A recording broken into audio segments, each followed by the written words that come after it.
A message today is titled, Respond with Faith. So many times I'm afraid we respond, but without faith.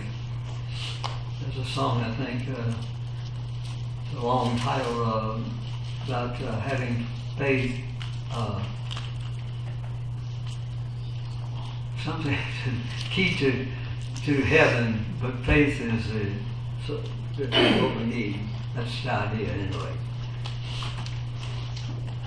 We'll be looking at Job today, several portions. I won't read all the scriptures, but it's all in Job this morning.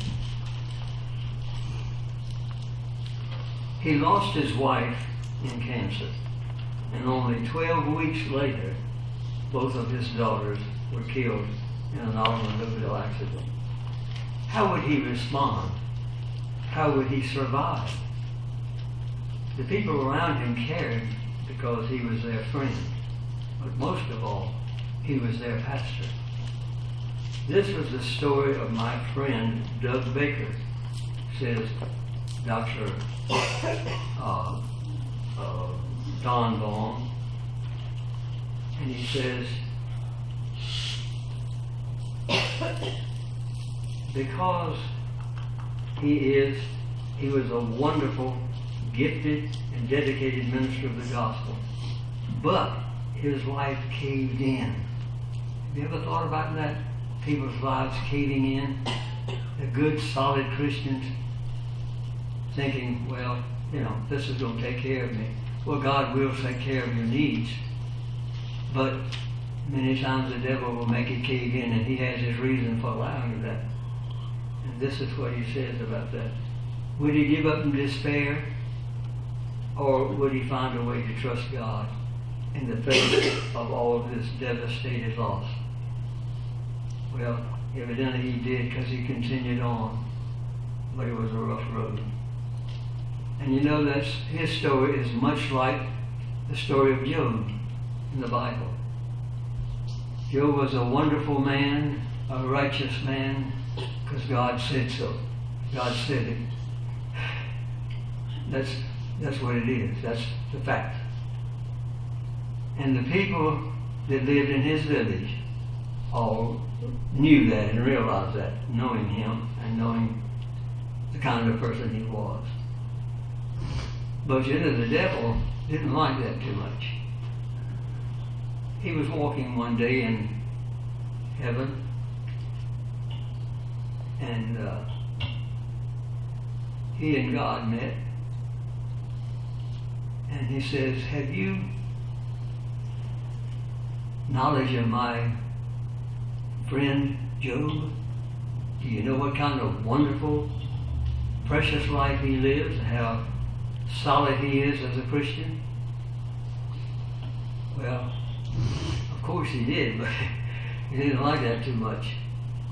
He said, yeah, that's true, but remember, you put a hedge around him, protecting him from all the harm and the bad things that might happen. But guess what, God? If you remove those hedges, he would curse you to your face. God said, I'll take you up on that challenge, bud. And he did. We never exactly understand how God came to that conclusion. Of course, we're not God and we're not on that level. But in our human minds, we felt that way. And so God had his reason. And the thing is, I guess it seems even rougher, is the fact that going through all of this, Job did not know, he had no idea about a conversation between God and the devil. But anyway, God, I guess, knew that he could see it through. And he was put through an awful lot. And the second thing that Job did, that most of us don't know much about, is that he went and put some boils, put a curse on him, and put some boils on him from his head to his toes, his feet. In other words, his entire body. And it itched and burned, it pained. And finally it was so bad, he was scraping himself in a dump heap. And his wife came and said, "Job, curse God and die." Job said, "You silly woman, you stop that. I'm going to do what's right." Oh, if we could have that kind of faith. You know that? I ask myself so often, when I think about Job, when I think of other things like Dr. Baker, I say, Lord, why is it that I can't seem to get that kind of faith? Half that would be better than I'm doing, I'm afraid. But anyway. So anyway, God let that go for the time being. But later, he blessed him more than he had before. And he was a rich man with many kinds of animals and servants at his disposal and what have you. Anticipate faith's challenge. Let's look, please, to Job chapter 1, verses 9 through 12. That's Job 1, 9 through 12. When Satan answered the Lord and said, doth Job fear God for naught?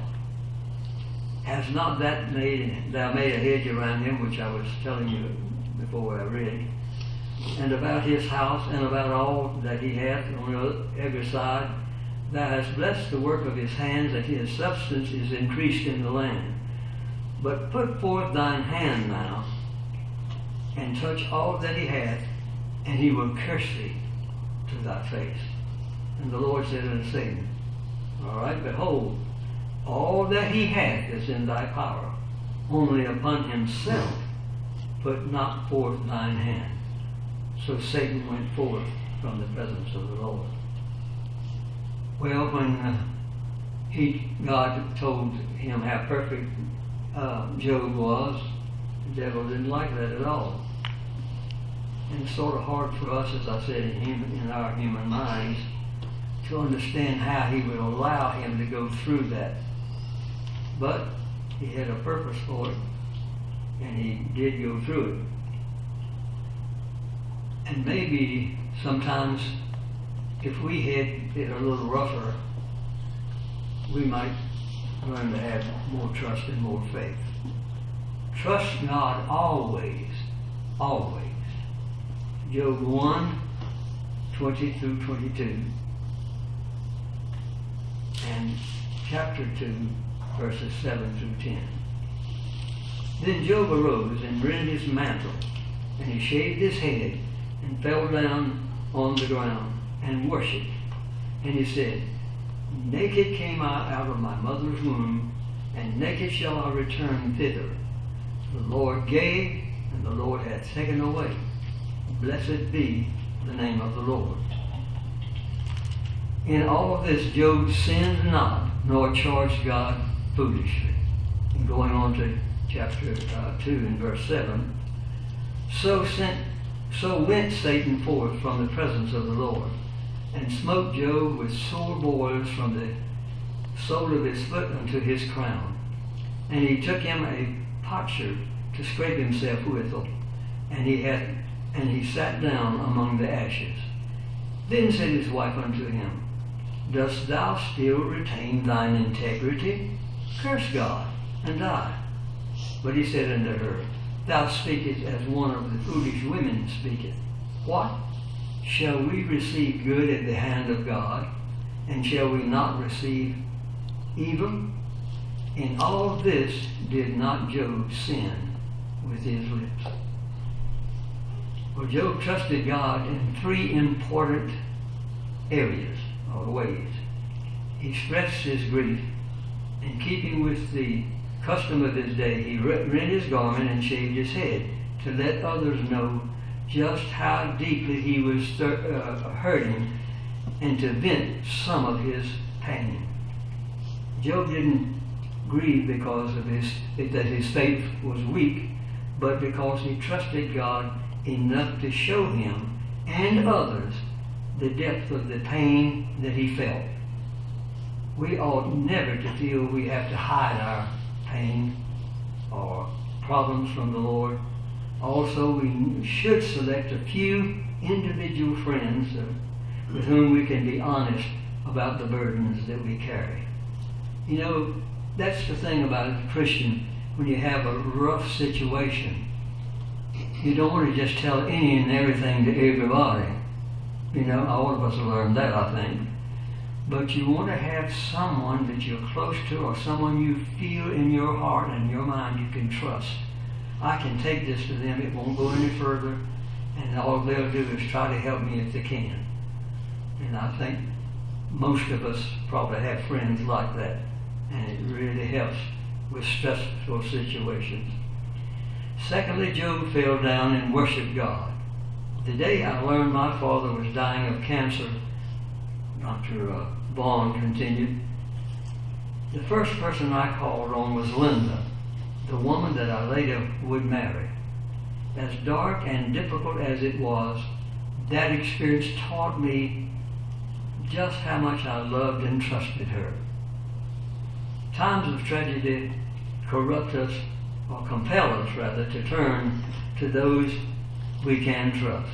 And in the most difficult moments in this life, Job turned to God because he loved and trusted him. When we turn to God, especially when our hearts are broken and we take a multitude of unanswerable questions, we learn how much we trust him. Thirdly, Job saw his life as a gift, not a right. Job remembered that he came into this world with nothing and would leave everything behind when he died. Job understood that every good thing in this life was a gift from God that he never, ever really covered. But God was blessed to end it for a long time. He sent life as a gift, and it didn't take money to gain this trust in the torment of tragedy. But it does help us remember God's goodness. It doesn't take care of that part, but it does help us learn of God's goodness and grace. It helps us to give the Lord thanks for the blessings he gave, and even those that he later took away. Well, Dr. Bond says, my friend Doug Baker deeply grieved the deaths of his wife and his daughters, and he continued to confirm his trust in God. His trust in God bound up his wounds and the hurts of thousands of people in his ministry. Doug trusted God and glorified God, even in suffering. So can we. Can we? Yes, so can we. But we have to get to the point where we believe well enough, and that was answering the question I asked earlier, I guess. Yes, we have to get to the point where we are mature enough, where our faith is deep enough, where our spirituality is deep enough that we can learn to trust God the way we should. Well, when has trusting God been the toughest in your life? Well, I can only speak for me, but I think of a situation somewhat similar to this in my ministry when I was in Texas. I heard me speak of that before, but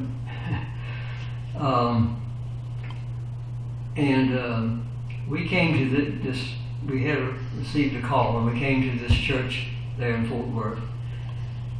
And when we came, my wife, my present wife at that time, had been ill for some time and was getting more ill, going downhill.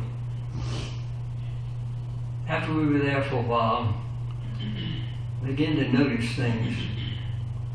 She would be there faithfully, helping in ministry and whatever she could help with in the church until she could not put one foot before the other, and she would not give up. She taught me some things about faith. And the thing that was so sad is I could never have to this day understood a church. My wife, in the condition she was in, we were trying to minister to the people. If that isn't going through something, I tell you, you don't want to go through anything else. She was, as I said, finally was in a wheelchair. And she finally had to go to the hospital. Did you know that in several weeks she was in the hospital and it wasn't that far away from the church? Not one soul came to see her. Finally, and I remember it, 2 days before her death, one lady and her daughter came to visit Lucy. And just a little later, finally, the pastor and the assistant pastor came and visited her for a brief visit. Well, I guess you know, in a situation like that I have experienced something there. I hope my faith has grown over the years. If not, I'm in bad shape. But anyway, the Lord did bless, but not before, and here's another whammo, about 2 weeks, I guess, after her death. As if that wasn't enough, not showing any response to her or whatever in her illness. They had a meeting and invited me, and it was about me, and it was a surprise. The pastor said, "Do you think it would hurt you too badly if we asked you to take residence outside the parsonage?" That, of course, was a major part of my pay.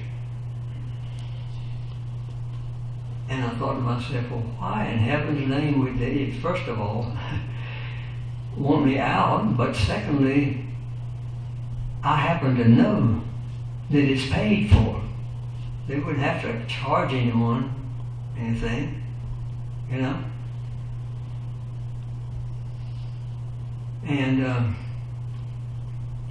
so I said, well, he said, oh, and he said, take a small portion of your salary. And I thought, well, what is left? And he said, would that hurt you? I said, well, let me ask you, would it hurt you? Would it hurt any of you? But it seems to me you've made up your minds without even consulting me, in spite of what was done, because my wife went downhill in her health. I said, of course. I said, if I stay, I'll have to take what you're going to give. But I said, for now, I'm going to stay. And I said, the Lord will see me through this.